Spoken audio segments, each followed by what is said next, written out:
of ECU? R. Do you bleed purple and gold? Are you ready to hoist the colors? Hoist the colors!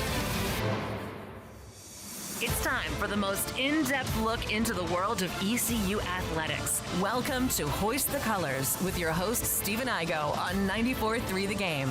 Watch the show live on Facebook and at 943thegame.com. Here's Stephen Igo. Welcome in. It is Hoist the Colors on a Wednesday, August 13th, as we continue our first week back from our summer hiatus. Excited about today's show. We are live on YouTube, Facebook, and X. If you've got a question, a comment, or a concern, drop it there, and we'll get to it over the course of the next hour. We're going to talk some ECU football, as we often do.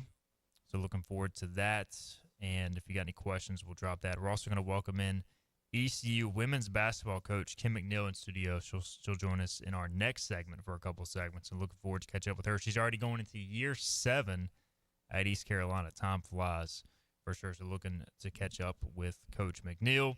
Philip Pilkington, he is producing today's program, hanging out with a couple interns as well. Philip, how's it going back there behind the glass? It's good, Igo. How are you? I'm doing good. And just, ready for the season. Hey, check us on Facebook. I don't know what it is with our Facebook live feed. It doesn't pop up. It says it's – I'll look somewhere else. Okay, I hit the little it is button. Live now. Okay. It says we've been going on for 2 minutes. Okay. So. Maybe my computer is just technology, not very smart man. like me. It stinks. Yeah. We are live, so that is my mistake. We're shaking off the rust here. For some reason, it's showing up on, our 94.3, profile picture, but not on our page. So I don't know what the deal is with that, but maybe we can look at that another day. Anyways, let's talk some football, man, before we dive into women's hoops. And I've done some homework. I've written down my projected defensive depth chart. I know people have questions about the defense, more so the starters, my projected starters, I should say. You can check out all of our VIP projections, all that fun stuff on Hoist the Colors, 50% off special running right now, so make sure to check that out. But I have a few points to make from that, but the more curious thing to me right now, Philip, is we're getting to the time of camp where, right now it is still, for the most part, they're practicing out there. It's like offense versus defense, ones versus ones, twos versus twos. At times they'll go, ones versus twos, mix it up a little bit, but, it's still basically ECU football practice. They're practicing good on good, meaning that they're getting their best look. The offense is against the defense's best look. Well, that's about to change in the coming days, specifically after they get to this week, to where it's going to be true NC State prep, and that's going to start next week. And it's week 3 of camp. I'm kind of like the players at this point. Coach Harrell was talking about the urgency you need to pick up. I'm kind of just ready to hit the fast forward button and beat a game week. I feel like I've seen every aspect of this team from what we're allowed, and now I'm just ready to see them line up against another jersey. So I don't know. Do you feel like you have at least a decent grasp at this point on the personnel, even with so much changing, or are you still figuring it out as well? No, I think there's a decent grasp, right, because of how things are going to roll out there week 1 to an extent. But I think this week will be a huge factor of this on Friday. Obviously, Friday's going to be a closed scrimmage, but Blake Harrell mentioned that this is very much being treated like a game week. Yes, you're right that it's best on best, so you're not getting the scout team out there, but it's being treated like a game week in the way they're doing their heavy lifting early in the week. They're going to have a walk through the day before. They're very much trying to treat the preparation and how they run their meetings more like a game week. Excuse me. So I think once they've seen the film of Friday scrimmage and how much these guys have improved from scrimmage 1 to scrimmage 2, just like we talked about the approval from week 1 to week 2, or I said approval, I meant improvingness. That's not a word. But from week 1 to week 2, we're going to have a better grasp then. I mean, we think we know, right? But also we think we know what week 1's going to look like. And I can tell you that week 8, week 9, week 10 are not going to look anything like week 1. There's plenty of guys last year that, maybe didn't play a lot early in the season and saw more reps as the year went on for various reasons. So I think we'll have more of a grasp. Maybe we go out to practice next week and we see the ones, but I think they feel pretty good about the starting 22 right now. Look no further, and we talked about this with John David Baker. Last year, Jamarion McCrimmon was a redshirt freshman. Nobody knew his name. By midseason, he was your starting tackle. He's going to be your starting left tackle, and everybody knows the quarterback is an important position where you could argue you're starting left tackle. Obviously protects the quarterback's blind side. That's probably your most important position on the team. He'll be playing that this year. And Caden Hauser, he was not the starter for the first half of last season, so it just goes to show we make a big deal about these preseason depth charts, these preseason position battles, and really until you get into the season, there's still a lot to be decided. Let's hear from Blake Harrell. I asked him just not only is the depth chart being solidified right now, but the travel squad. A lot of these guys come from high school. They're big recruits. They don't realize that if you don't make the travel squad, which is like the top 70 guys or so, I think even less than that for conference games, you're not allowed to travel. So a large chunk of the roster will not travel to NC State for the opener. And here was kind of his comments on that and solidifying the depth chart going forward. You're starting to kind of hone in on special teams. It's not, four deep on a certain kickoff team. You're kind of getting down at the guys you think might travel. So you kind of have some, your top spots kind of pretty much solidified, but you got some at the bottom of the roster of guys that may not make the travel squad. And I told them, yesterday, there's two things. Like, one, you better realize everybody does not travel. And we got some guys out there, I don't think they do realize it because their urgency isn't quite there yet. And they better get with it, or they're going to be sitting at the house and watching it on TV instead of being in the stadium and getting to be a part of it. And two, there's some guys over there that at some point they got to get off the bicycle too. And so they can be practiced, they can play college football, and they belong here. I told them if they don't, hey, I owe it to the guys that make sure we have guys here that can help us win football games. So just trying to send those guys a message every single day and let them know that we ain't around here just to cruise. Life's not about that. Our program's not about that. We got to push forward. And everything, and it's got to be all 120 guys out there, and every staff member in the building. So, and that's just who we got to be, how we got to play the game, and it's in all aspects of our program. All right, there's Blake Harrell. You can hear his full comments. That's up on 94.3 The Game YouTube, as well as Hoist the Colors. We got the full transcript up on our site along with the video. So I thought we saw a little bit more of an edgy Blake Harrell yesterday, and maybe it was just because I got him fired up talking about his old inside linebacker position group towards the end of the press conference. But I thought, you could feel the urgency. I talked about that as well with the coaching staff, and you're now 15 days away from kickoff. It is right around the corner. So, Phillip, I did my defensive projected starters as of today, and I kind of did this as an exercise not only for myself, but for the fans who are they're very worried, and rightfully so, about the defense. You lost a ton on the defensive side of the football, a ton of familiar names. And so I'm going to run through my projected starters here just to kind of give you an idea of what we're looking at. And my point of doing this, I'll explain after. All right, so defensive end, I have J.D. Lampley listed as the starter. He is a senior. If he doesn't start, obviously given everything that had happened off the field, I'm going to go with Josiah Robinson, who's also a senior. Defensive tackle, it'll likely be either Preston Carr, similar situation to J.D., or Justin Benton, a junior. Both those guys are juniors. Zion Wilson will probably start at nose tackle, or Xavier McIver. Both those guys are seniors. Raheem Craig will start at outside linebacker. He is a senior. Damian Wilson will probably start at Mike linebacker. He is a senior. Samuel Danka will probably start beside him at inside linebacker. He is a senior. At nickel, also called the star in this defense, it'll likely either be Jonathan Jean, Rice transfer, who's a senior, or KJ Merrill, who's a true sophomore. So you could have a younger player starting there. At corner, I expect Rashid Reason, the Old Dominion grad transfer, to start. He is a senior. At the other corner, it's kind of up for grabs, but Jordy Lowry is a junior transfer from Western Carolina, fourth-year guy. He was an FCS All-American. Good chance he starts. At safety, Tegan Wilk, senior. The other safety spot will probably be your youngest offensive player, but arguably defensive player, arguably your most proven, Jamarly Riddle, who is a true sophomore who could be an all-conference guy. So the reason I did this, Phillip, is you're looking at senior, junior, senior, senior, senior, possible senior, senior, junior, sophomore, senior. Yeah, there are question marks defensively, but I feel like you've got some experience, and you've got, to me, what should be a pretty high floor from the standpoint of these guys. It's not like they haven't played football before. It's just like they haven't played together. You could argue how high is the upside. More on that maybe in a minute. But, I think if you look at it on paper, maybe it feels a little bit better than just saying, hey, we lost all these older players, because you actually have some older players ready to step into their shoes. You do. You know my favorite thing you did right there, though? Whose name did you say at inside linebacker? Samuel Danka. It's about freaking time. How long now, have when? me, you, and Joseph Sampson been asking for Sam Danka to start in a Pirate uniform. It's here. Oh, my goodness. Thought it would never come. But no, seriously. Back to the serious part of this. I agree with you. There is a lot of seniority. A few guys are new faces of the program. A few guys have come back. Shout out Tegan Wilk and Xavier McGyver. But I think I still think we're a little bit of the concern is, yes, the starting 11, maybe even the top 14 are older guys, but Coach Tesh plays like 12 people. And when your 12th guy last year was a junior, that was kind of nice. How deep is this D-line?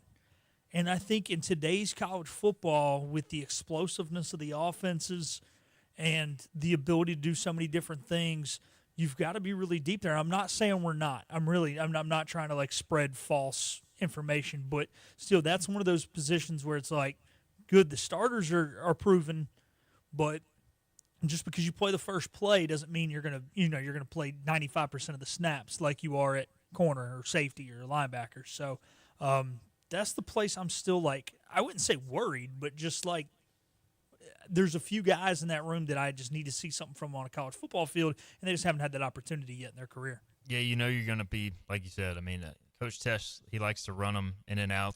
He always says it's like a hockey line change.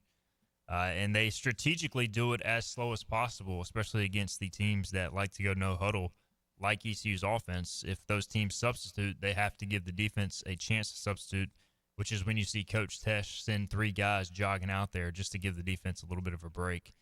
So that's always comical to me. So any other positions you're just looking at really seeing who kind of steps up, Phillip, as this camp season winds down, whether it be defense, offense? I don't know if we'll get an official depth chart.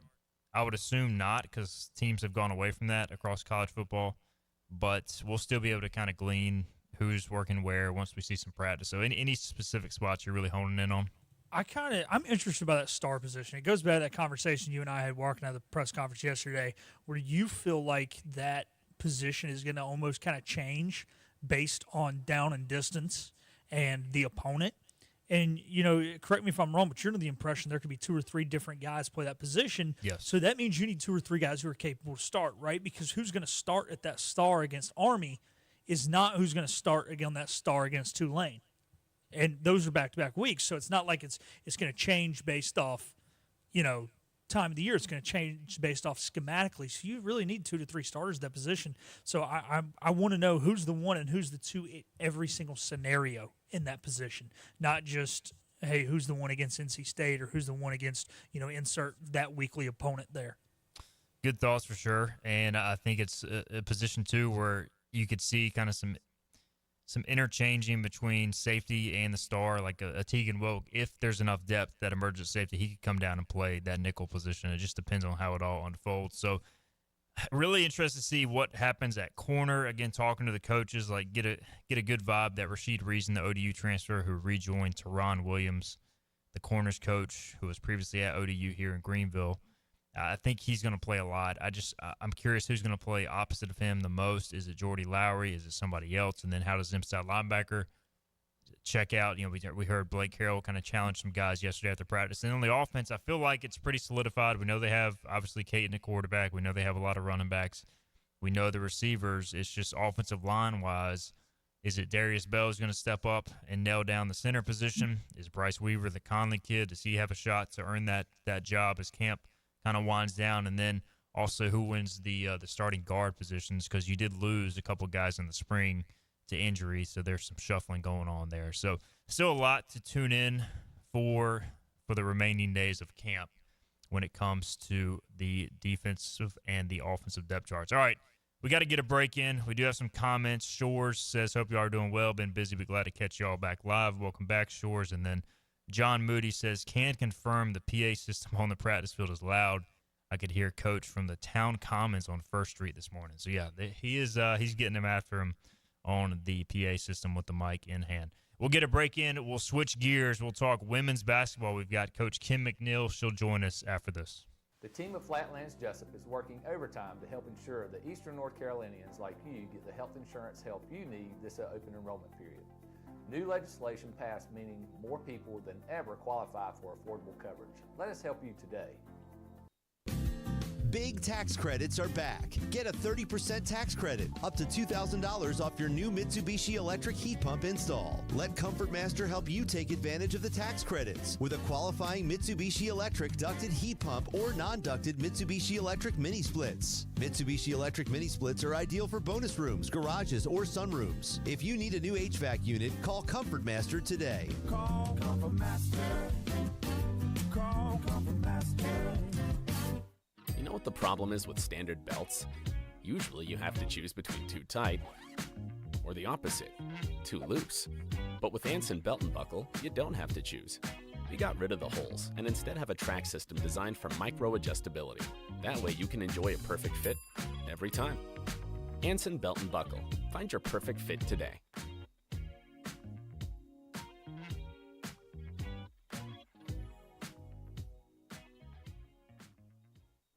Healthwise Pharmacy rounds the bases with all of your infusion, retail, compounding, and medical equipment needs. Locally owned and operated by pharmacist Marcy Parker, Healthwise has grown to be your most trusted provider for infusion services. Currently providing in-home or on-site infusions in North Carolina, South Carolina, and Virginia.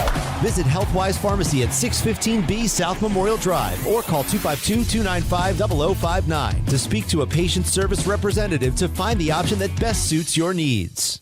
Tired of the 1-800 numbers advertising Medicare products? Flatlands Jessup has 6 offices all throughout eastern North Carolina. Get face-to-face help from our local award-winning licensed team. Stop by today. Flatlands Jessup, your whole world covered. The best burgers around.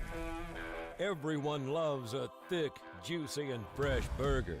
Tiebreakers does real burgers better than anybody. And don't forget about the cheese sticks, fresh salads, and more. So don't just go to any burger-themed restaurant chain. It's time to break the chain and eat local. Tiebreakers, burgers and sports at its best. Go Pirates! Arrgh! In this age of globalization, we've learned that bigger isn't always better. Ever tried to get phone help from a big corporation from a real person? Right. That's what's so nice about Phelps Chevrolet. After more than 50 years serving our community, Phelps remains family-owned and operated. Mike, Daryl, Wave, West, Allen, and Clay deliver hometown service and integrity, same as always. They share your experience, they share your values, and they are ready to help with any motoring need. Come get you one. We're live with Stephen Igo on 94.3 The Game. Hoist the Johnny Roger! Now, back to Hoist the Colors. All right, welcome back in. Hoist the Colors here, Wednesday, August 13th. Good to be back from summer break. We're going to talk some women's basketball now. We've got a frequent guest, and she's back in studio. Kim McNeill, going into year 7, Coach. Like, does it feel real? Year 7 here in Greenville. No, I feel like it's definitely flown by.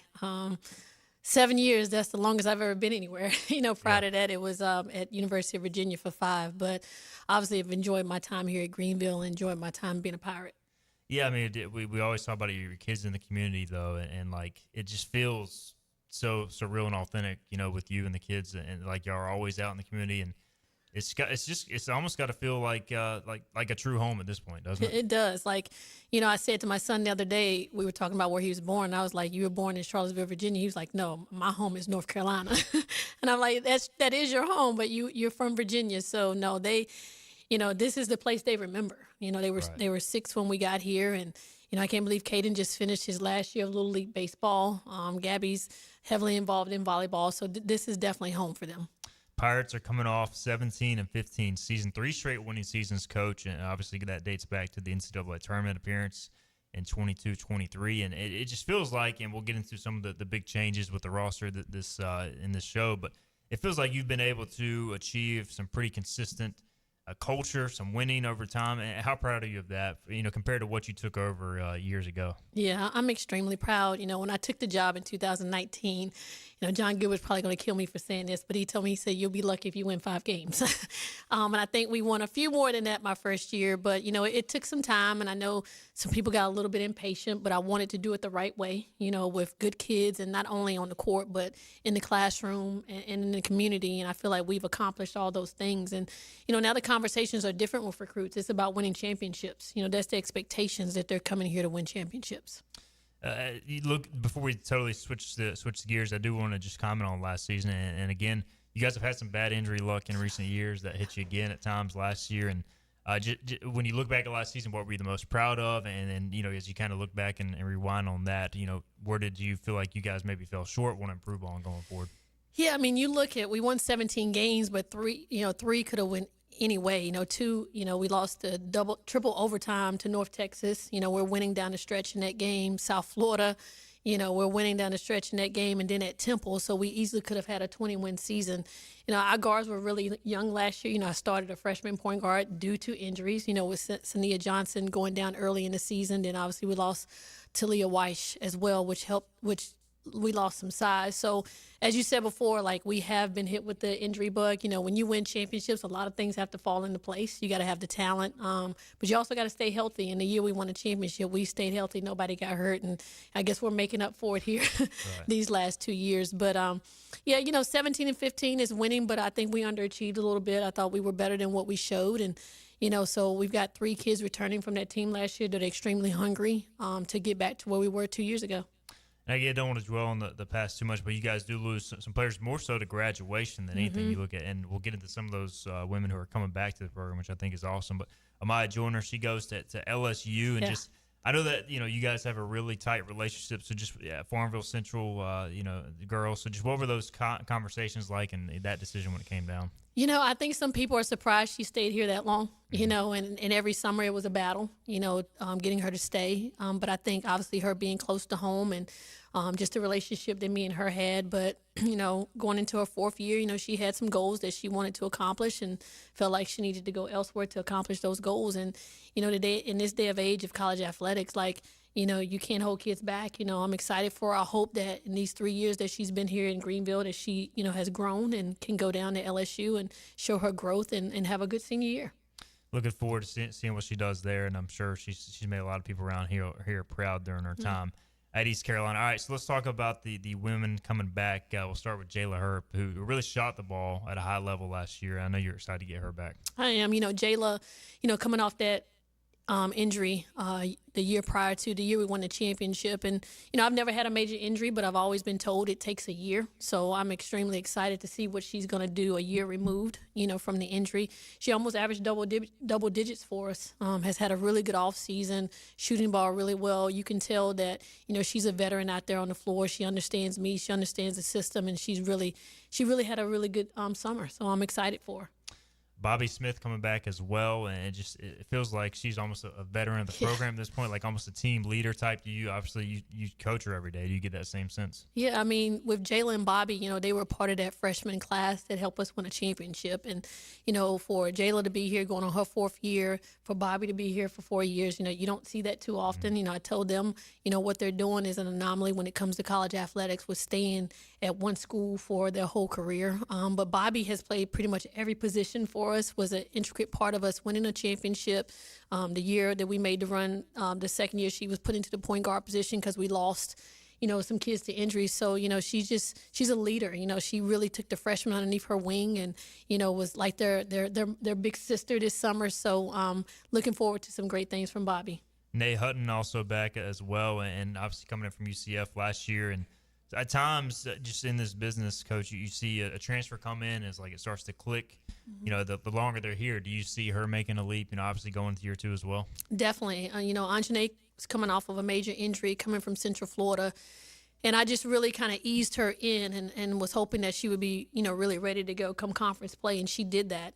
Another one who's had an unbelievable offseason, just from a leadership standpoint, being very vocal in practice. And, there's 10 new players out there. That's a lot when you only have 13 people on the floor. So I've really appreciated her voice, her leadership, with this young group. And, just trying to, she's still hampering, having some issues with that knee. But, looking forward to her, finishing her career out right and making it through the year with no issues with that knee.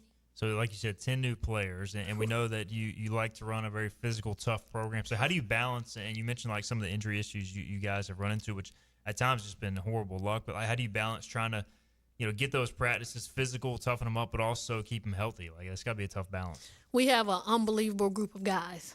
They come out and practice. They were here this summer. I mean, what guys stick around in the summer and practice with you, 2 or 3 times a week? But that's really how we've gotten through, because now I can do 5 at a time and I can get people reps off to where they're not on the floor the whole time. So I really accredit that to those practice guys who have dedicated themselves to us. Last year when we lost in the tournament, 2 of them I think were more upset than the players. They were crying and because they give so much to this program and to this team. But they are a really big benefit to us, and that's kind of how I keep my girls healthy. Sania Johnson is back along with Morgan Mosley on your coaching staff. I saw that was announced this morning, Morgan's addition, and Sania recently as well. So we'll start with Sania, and both those women as well, just true pirates, which is just, you don't see that a whole lot. So with Sania, just what does it mean to still have her with the program, given everything she's been through, meant to you guys? Yeah, I can get emotional talking about that young lady. She's probably going to be, without a doubt, one of the best Pirates to go through ECU. Just fully committed, not only on the court but in the classroom. The kid is an unbelievable student. She could have came back for another year of eligibility, but I think that just with all the injuries that she's dealt with this last 2 years, she's just ready to move on. And I'm so lucky to have her on our staff as well as Morgan, because they got here when this thing was pretty ugly, and they were a huge part of taking it to where it is today. And so for those guys to be able to win a championship as a player and now an opportunity to win it as a coach, I'm just truly grateful. And so I've told them, like, they have to talk about their experiences with these student athletes that we have now, the recruits that we're bringing on, and just the commitment. And, they truly bleed purple and gold, and so I'm excited about their futures here with our program. When did you kind of know they wanted to get in the coaching? Was this always the plan, or did this kind of come out of nowhere? Morgan asked me probably last fall, going into the season last year, if there would be an opportunity for her to possibly be a grad assistant. And I told her I would definitely work on it. Sania, I think after she got hurt at Temple, when she went down with that concussion and a broken nose, I just saw it in her face that was probably it, with all the injuries. And so, I kind of felt like she might not come back. And so we had some conversation, and she actually had an unbelievable opportunity this summer to intern with Grover Gaming. That's more along her what she's doing in the business route. But, she's like, I want to give coaching a shot. And, I said, hey, let's do the Grover Gaming. That's the way. If the coaching is not the route you want to go, you have something to fall back on. And what an unbelievable company to be able to fall back on. No doubt. Garrett Blackwater, obviously ECU alum, played basketball here, doing a great job there. All right, so it's got to mean a lot to you, Coach, so to see these women blossom under your watch and then still want to be a part of the program. Like, to me, covering ECU football, baseball, and now basketball with you and Coach Schwartz, like, y'all are developing such a program, a family right now. And it shows when these girls want to come back and be a part of your program. That's what I do it for. Yeah. Just to be able to help young women, especially the young women that have been a part of my program. I love having somebody on my staff that has been a part of the team. They have, true love for this school and for this program, and they're going to give it their all. And so every year I want to try to keep somebody on my staff that has played for me, that has been a part of this university and a part of this family. And, Greenville is a family. My program is a family, and I'm going to always look out for my young women. All right, we will get a break in. We'll come back. We'll get to know some of the newcomers. We'll also talk about potential scheduling for the 2025-26 season, which I think should be announced soon as far as non-conference. We'll get into some of that and more with Coach Kim McNeill after this. This is Hoist the Colors on a Wednesday.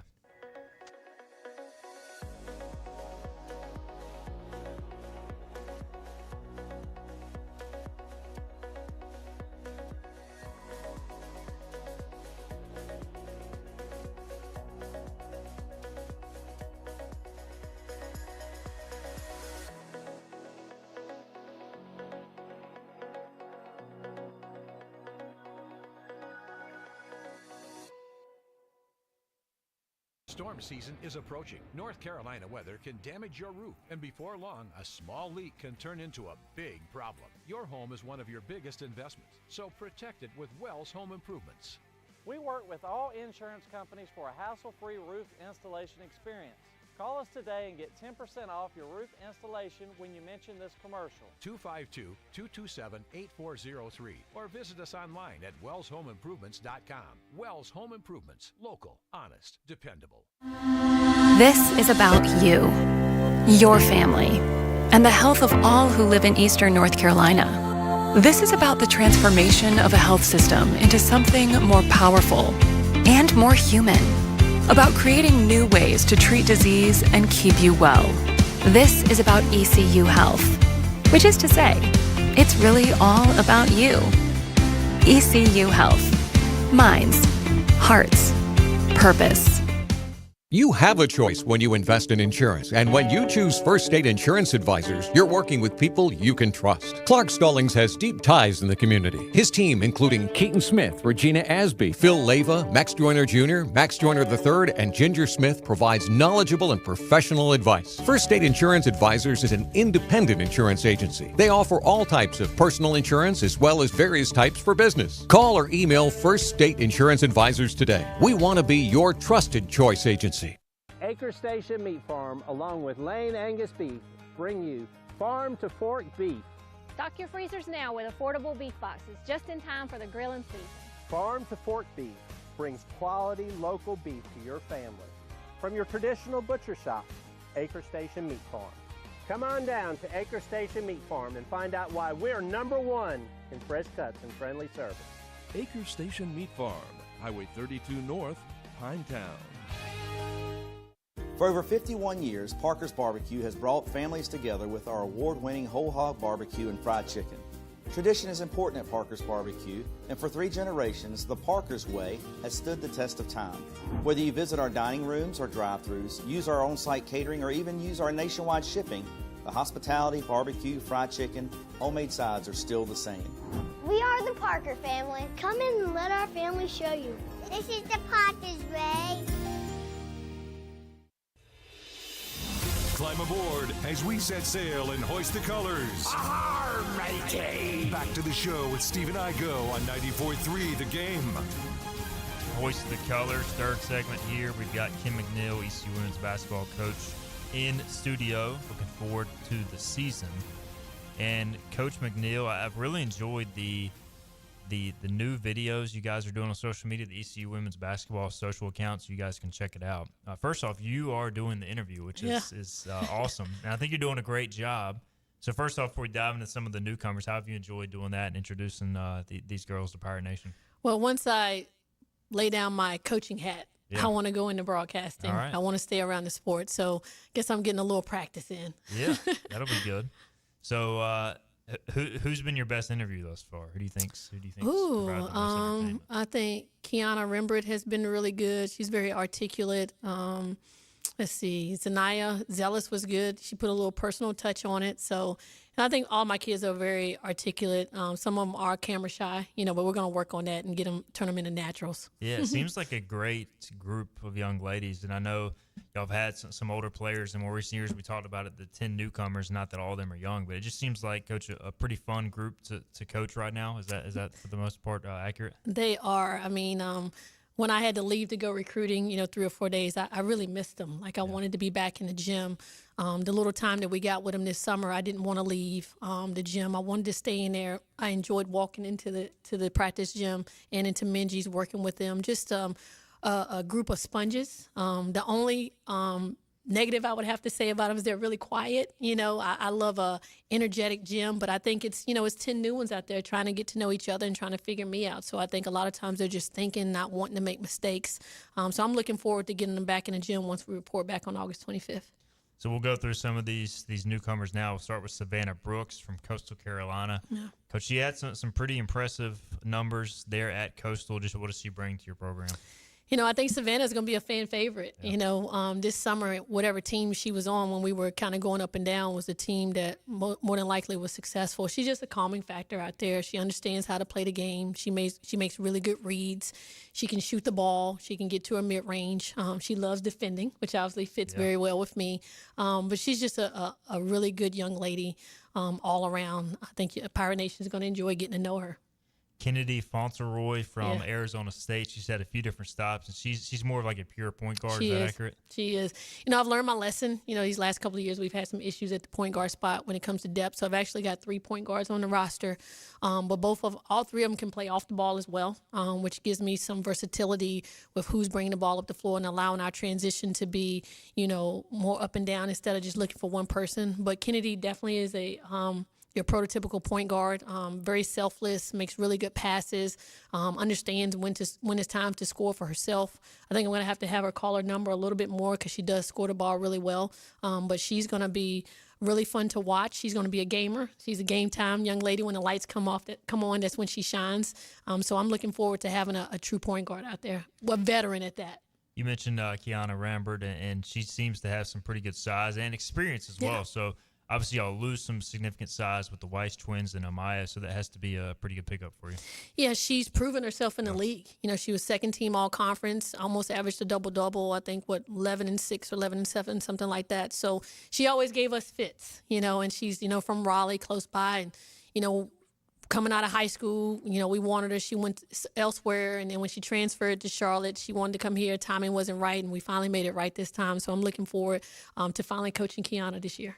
Taylor Barner from Memphis. She was another that I think you said that you tried to get out of high school. So first off, your relationships, that still matters in this day and age. So talk about Taylor Barner, what she brings to the table a little bit. Yeah, Taylor was highly recruited coming out of high school, a top 50 recruit, you know, coming out of the state of North Carolina. And I thought I had her. You know, she came on campus multiple times, and then Memphis swept in right there at the last minute and pulled her away from us. You know, I'm excited to get her back. You know, she's coming off of an ACL her senior year in high school, and just got fully released about the last week before we left for summer workouts. But Taylor can shoot the crap out of the ball.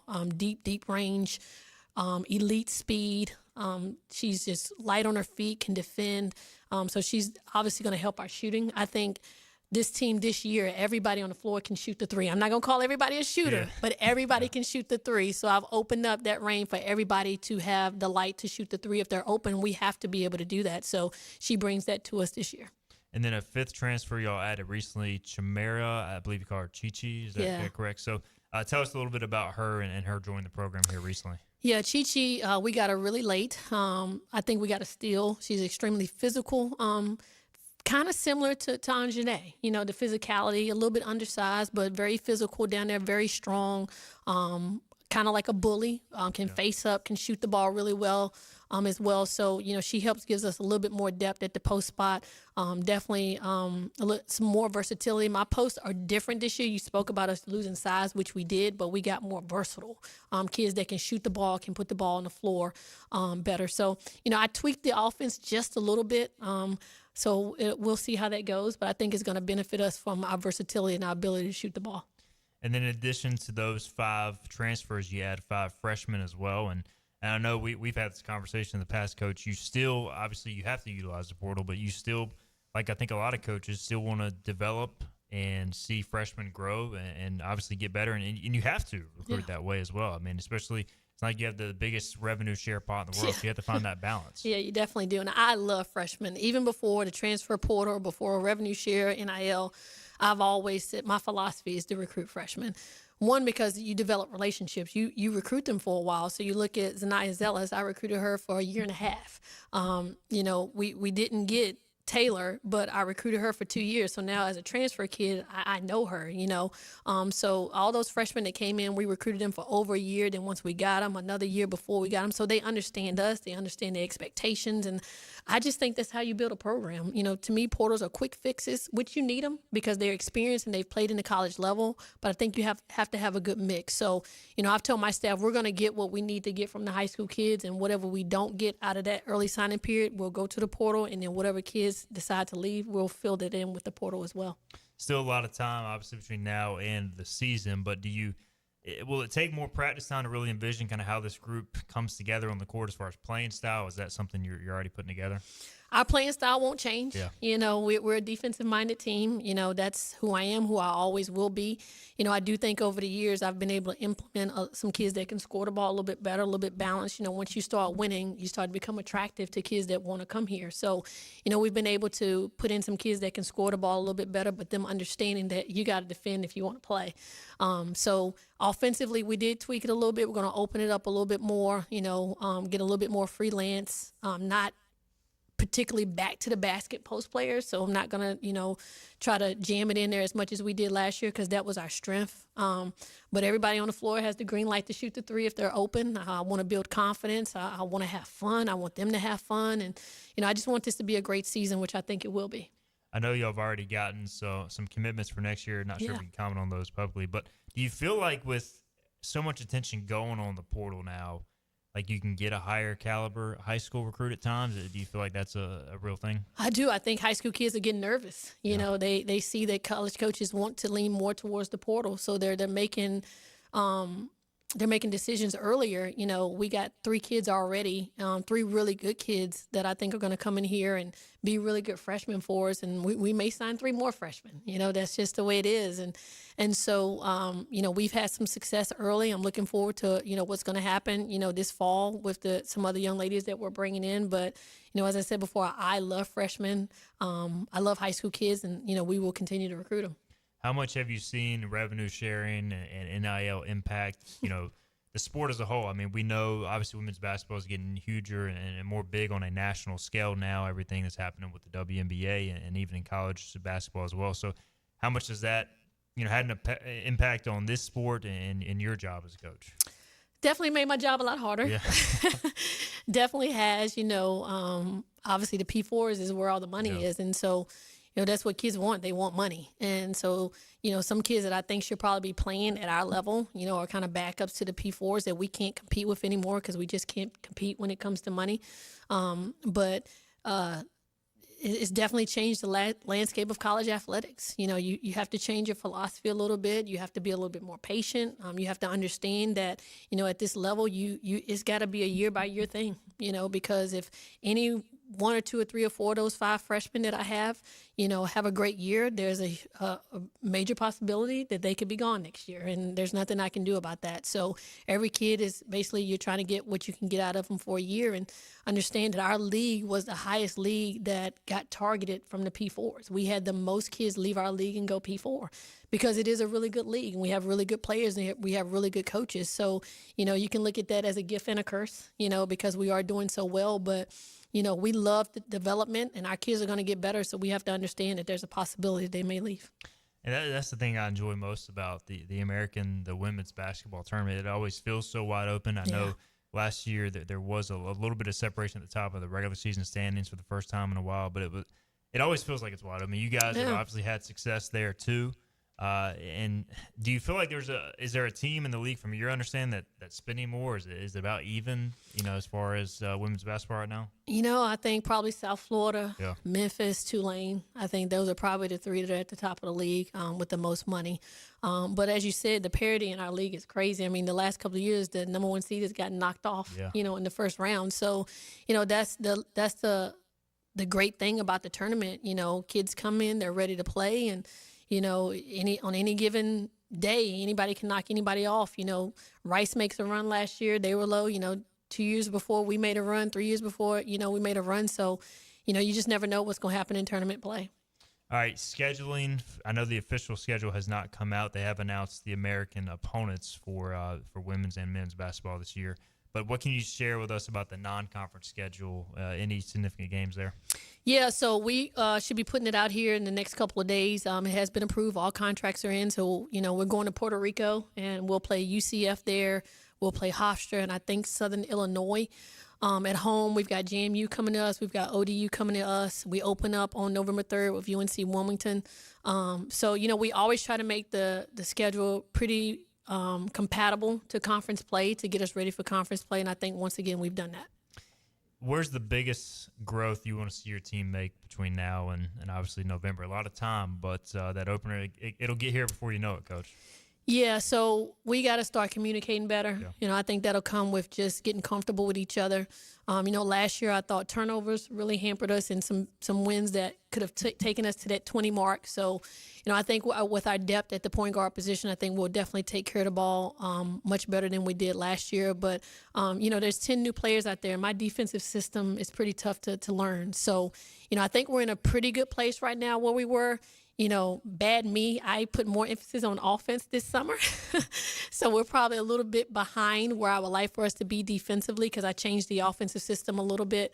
But when they get back, we'll probably do team workouts twice a week and then continue with individuals. But, we'll be ready to come November 3rd. She is Kim McNeill, Coach. We always appreciate the time. We'll get you back on before the start of the season, but always great info, always great to talk with you. No problem, and go Pirates. She is Kim McNeill, going into her 7th year at East Carolina, coaching the women's basketball team, fired up about the season ahead. We'll get a break in. We'll come back. We'll wrap up the show after this. Turn your car into cash at Greenville Toyota. Cash in your trade-in today. Then get new Camry just $249 a month. Or drive a new RAV4, $319 a month. At Greenville Toyota, where our volume saves you money. You know what the problem is with standard belts? Usually you have to choose between too tight or the opposite, too loose. But with Anson Belt and Buckle, you don't have to choose. We got rid of the holes and instead have a track system designed for micro-adjustability. That way you can enjoy a perfect fit every time. Anson Belt and Buckle. Find your perfect fit today.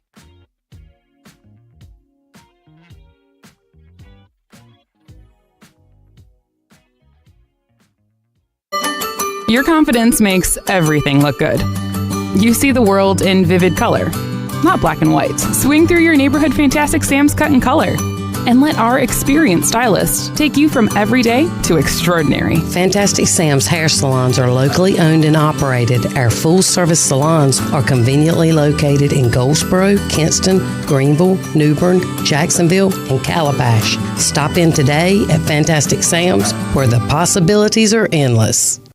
Daughtridge Gas and Oil has been your dependable propane supplier for 95 years. Their trained technicians can service and properly install all your propane and natural gas appliances. Plus, Daughtridge Gas and Oil is your backyard expert with fire pits, grills, smokers, and more, including quality outdoor furniture at their Greenville Patio and Hearth Shop at 1901 Charles Boulevard. Go by and see the knowledgeable staff at Daughtridge Gas and Oil for propane delivery or call 756-1345.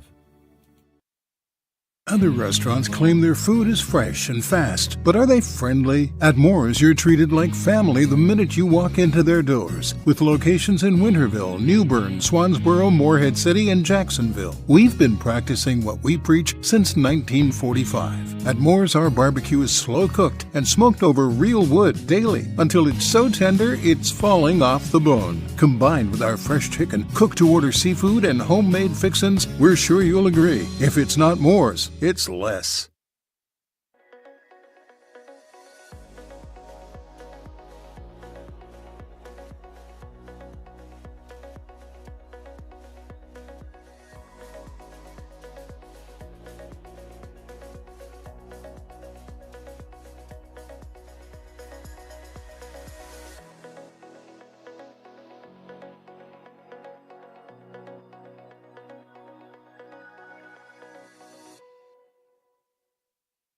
Cash in your trade-in at Greenville Toyota. Get a huge offer when you trade. Then save big on a brand new Corolla, just $229 a month. Or get a Tacoma, just $319 a month. Secure your Toyota Pirates now play at here. Greenville Toyota. This is Hoist the Colors Radio with Stephen Igo. Yes, that was so good! On 94.3, The Game. All right, welcome back in. Final segment here, Hoist the Colors on a Wednesday.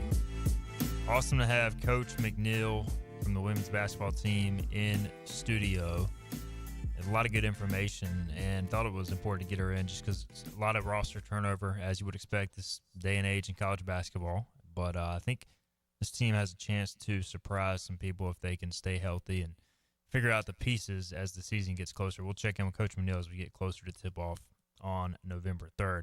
All right, Philip Pilkington back producing Behind the Glass. And Philip, some pretty big news from an ECU baseball and the pros standpoint. Trey Savage. It was basically a year ago. It was on August 1st of last year that Trey Savage signed for $4.1 million of a signing bonus with the Toronto Blue Jays. And he is already on his way on August the 12th. I think this was actually reported on August the 11th. It was. Yeah, it was the morning. It was Monday morning. That he is on his way to AAA. He has gone through single A, double A, and now on his way to AAA. He is 5-1 with a 3.01 ERA in 19 games, 18 starts. But the ridiculous stat he has posted, he struck out 145 hitters in 80 and a two-thirds innings. He is striking out 42.5% of the batters he faced in the minor leagues, which is just a ridiculous number. And that has him on his way to AAA. So he is moving extremely fast, although I think we both said he would move extremely fast if he stayed healthy. So here we are. Yeah, and look, when you strike out guys at that rate, it gives you a lot more opportunities to be a big league pitcher. Maybe you find out when you get to the big leagues you don't have the stamina or you don't have enough stuff to go out and be a part of the five-man rotation. But when you can strike out guys at a 40+% rate, that opens up opportunities to be a high-leverage guy. Yeah, it's something he hasn't done since his freshman year at East Carolina, but he's got the mental headspace to do it. And I really do think he can become a star. So let me lead it to believe that I don't think he can be a big league starter, but it just opens up so many opportunities, and he's such a good young man, got a great head on his shoulders, and this is awesome to see. The only problem is I've heard Vancouver's really pretty, and now you're living in Buffalo, so I guess there is one downside to it, right? Yeah, at least he's on the doorstep of the major league, so that probably makes him deal with it a little more. And I don't know, I wrote in my article this morning, Hoist the Colors, that I feel like this is more of a move to really set him up for 2026 to have a shot to make the rotation, really from the start of the season. But any shot you think he gets called up for like a postseason run as like a reliever? I mean, I don't think he's going to be starting. I doubt it, but there has to be at least somewhat of a thought there. Yeah, so, the big league ball club roster expands at the beginning of September to 28. It used to be to 40. Anybody who's on the 40-man roster got pulled up. Obviously, I think there's a much better chance of him getting pulled up for that 28-man regular season, end of the season roster than there is a chance of him getting pulled up for the postseason. But how well you perform in September could be the difference in grabbing that final roster spot come October. The Blue Jays should be there. They're first place in the American League East. And so, yeah, there is a chance. But if he doesn't get that September call-up, there's no chance you throw him on a big league mound for the first time in the postseason, barring, just a slew of injuries there that final week. So I think the next thing is let's hope he gets called up in September. So we're now reaching a point where it's like this is commonplace for ECU baseball, which I really don't want to take this for granted, and at times I think we do. But you just look at Major League Baseball right now. East Carolina has 7 players on Major League Baseball rosters. Now 2 of those are on the IL, Zach Agnos and Connor Norby. Agnos with a flexor strain, Norby with, I believe, an oblique or some sort of injury. I have to double-check on what his status is there. Sean Armstrong, we know, veteran pitcher. Jeff Hoffman of the Blue Jays, veteran pitcher. He'll be pitching the postseason this year, most likely. Alec Burleson. Gavin Williams just almost threw a no-hitter, which we'll talk about in a minute. And then Carson Wisenhunt, since the last time we have been called up, Carson Wisenhunt has made 3 starts. He's 1-1 with a 5.02 ERA, 12 strikeouts, 14 innings. So, I mean, soon to be 8 guys probably once Savage gets the call early next season at the latest. I mean, it's pretty remarkable stuff if you think about it, Philip. It is. It shows just the job that Cliff Godwin is doing, not only recruiting but developing players and finding good young men that can become coachable. Look, anybody can be a good college baseball player, but there's a lot of great college baseball players who are not coachable when they go to the majors, and Cliff Godwin instills that in the young men. He also goes out and finds young men who have had that instilled in them by their parents or their guardians growing up, and it just shows you the culture that is being built here in Greenville, and a lot of that's credit to, CG, Coach Palumbo, Coach Knight, and so on. So it is really good, and I think you're right. We do take it for granted for an extent. I mean, Jeff Hoffman's up there talking about it at MLB Network Radio yesterday, just, how good of a season he's having. So this is something that's really, big for our program, and it's going to help you with recruiting down the stretch. Connor Norby, by the way, left wrist injury, hamate bone. It was the oblique that got him to start the season. So he's had a tough year with injuries, and looking forward to him getting back and hopefully healthy next season. And Gavin Williams, speaking of being on a tear as a healthy pitcher right now, Gavin, who dealt with some stuff in his past as far as some soreness and whatnot, he looks as good as he's ever been right now for Cleveland. Of course, I drafted him in fantasy baseball. He got off to a rough start this year. I dropped him, and now he's on a tear since I dropped him. He almost throws a no-hitter. He's now 7-4 with a 3.17 ERA on the season, and was, 2 outs away from the no-no? Yeah, at the Mets? 25 outs. Yeah, Juan took him yard. Yeah, so first off, it's awesome to see Gavin doing his thing. We all know he has the potential. Second off, I do have to say I've got a problem with people that think that we can jinx a no-hitter. Nothing I tweet impacts the game. I get sick of this stuff. I had like 8 people tweet at me after I said all I did was put an alert, the same alert that MLB has when there's no hitter going on. I just shared that alert. Guess what? If I wouldn't have shared that alert, he still would have given up the hit. So stop tweeting at me.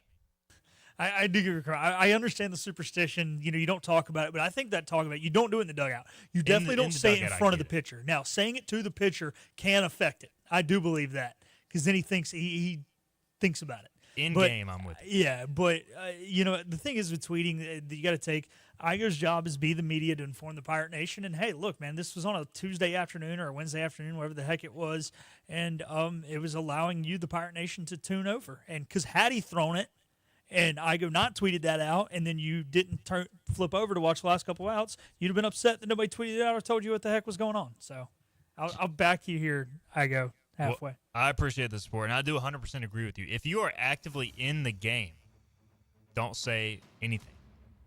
But we're not in the dugout. We have no impact on the game, so I just want to make that point. But I get it. Baseball is a superstitious sport. That'll do it for our show. Again, shout out Kim McNeill, awesome in-studio guest, women's basketball coach. If you missed any of that, check it out. Apple Podcast, Spotify, YouTube archive as well. Tomorrow, we will have our SEC conference preview. Also going to do some ECU quarterback over-unders. I'll have to inform Philip about that. We'll do that tomorrow as well. See you then on Hoist the Colors. This has been Hoist the Colors with your host, Stephen Igo. Get a recap of this show at 943thegame.com and on your IBX Media app, on Twitter, Facebook, or anywhere you get your podcasts. Tune in weekdays at noon to get your ECU sports fix with Stephen Igo and Hoist the Colors on 94.3 The Game. Hoist the Colors!